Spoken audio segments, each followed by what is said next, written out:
you want to see where the world is really headed, sometimes you need to forget about the publicly traded stocks that we talk about all the time. Got to go off the tape with privately held players that can give you a better glimpse into the future. That's why back on December 10th of last year, we first dug into the controversial subject of electronic cigarettes, an innovation that's touted by some as representing the end of smoking as we know it, all the nicotine of a real cigarette with none of the smoke and the tar, while critics view these things as a threat to all the hard-won anti-smoking gains of the last 50 years.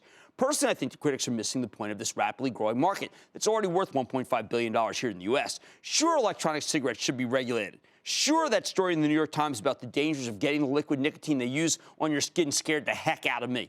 But there's just no way that cigarettes of the electronic variety aren't a major improvement over the real thing. Now, there aren't any pure-play, publicly traded e-cigarette names yet, which is why we're going off the tape with NJOY. The company's product is widely regarded as the gold standard in the industry. So let's check back with Craig Weiss. He's the president and CEO of NJOY. Hear about what he has to say about the ongoing controversy surrounding this potentially revolutionary business. Mr. Weiss, welcome back to Mad Money. Thanks so much for having me. I really appreciate it. Okay, I've got to ask you, Craig, do you find more people are using it as a gateway to start smoking, or more people are getting off smoking by using NJOY? Well, there's no evidence whatsoever that people are using the product as a gateway to smoking.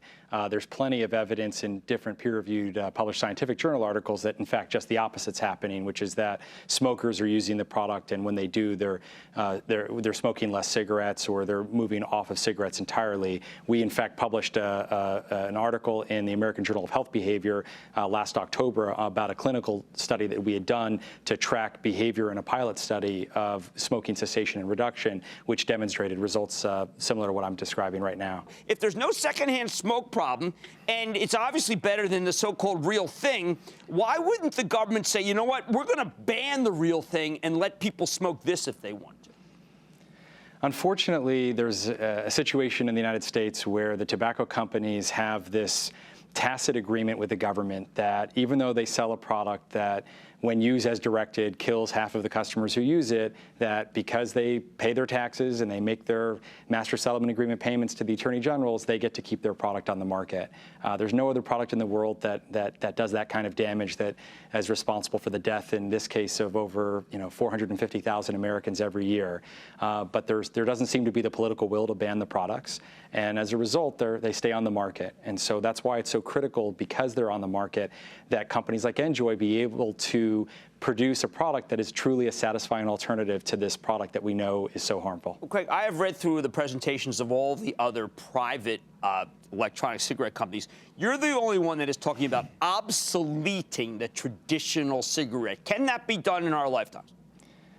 Absolutely, not just in my lifetime, but I think it can happen a lot quicker than people think it can. We're using this incredible thing called technology, right? Our competitors, the cigarettes, are doing something very primitive with their products. They light them on fire, and this is thousands of year old technology, if you want to call it that. And we're using integrated circuits and polymers and biochemistry and power sources and heating elements. We've packed an amazing amount of technology into a relatively small form factor, and we've really just scratched the surface. We're at the very beginning of a technological revolution to, again, find a non-combustible way to deliver nicotine in a way that is sufficiently satisfying for smokers. We've made enormous progress over the last couple of years, but to me, the really exciting stuff is yet to occur. Well, what else could be improved upon? I mean, this thing tastes like a cigarette, I believe. It doesn't light up the room with smoke. I mean, what else is there that can be done? I mean, it's kind of an end product, isn't it? Well, no, to me, the reason why we've got more to do is because I don't have 44 million American smokers using electronic cigarettes yet, and certainly not my product. And so, to me, that the consumers are voting with their pocketbooks. Now, the fact that we've got millions and millions of customers is a wonderful thing. The fact that it's a $1.5 billion industry is great. But at the end of the day, in order for this for us to accomplish our mission of obsoleting cigarettes, we have to do better. And by better, we have to make a product that's a sufficiently satisfying product, that's a true alternative for a smoker. Craig, CVS pulled cigarettes from their shelves. Is that something that's good or bad for you? And would it also necessitate that maybe one of these, after Lorillard is in it and Altria's made a bid, that one of them has to buy you to get into stores? Well, with respect to CVS, we publicly commended CVS for the decision that they made, and it wasn't a self-serving statement. They don't carry any electronic cigarettes, so we weren't saying that because it was going to benefit us. To me, if I believe in a world in which cigarettes are obsolete, which I do, then CVS took an important positive first step towards achieving that reality. And I would love to see more and more retailers do what CVS has done, what Target did before CVS, and stop selling combustion products that are so harmful. And with respect to these other tobacco companies and their entrance, people forget that tobacco companies didn't invent this technology. They didn't create this category. They've been latecomers after the success that independent companies like NJOY have had. We're not interested in again, partnering with tobacco companies that produce such a harmful product. We see our product as absolutely part of the solution and not part of the problem. All right, well, Craig, look, I'm glad we kept touch with you in December. This is a fascinating story, a fascinating debate.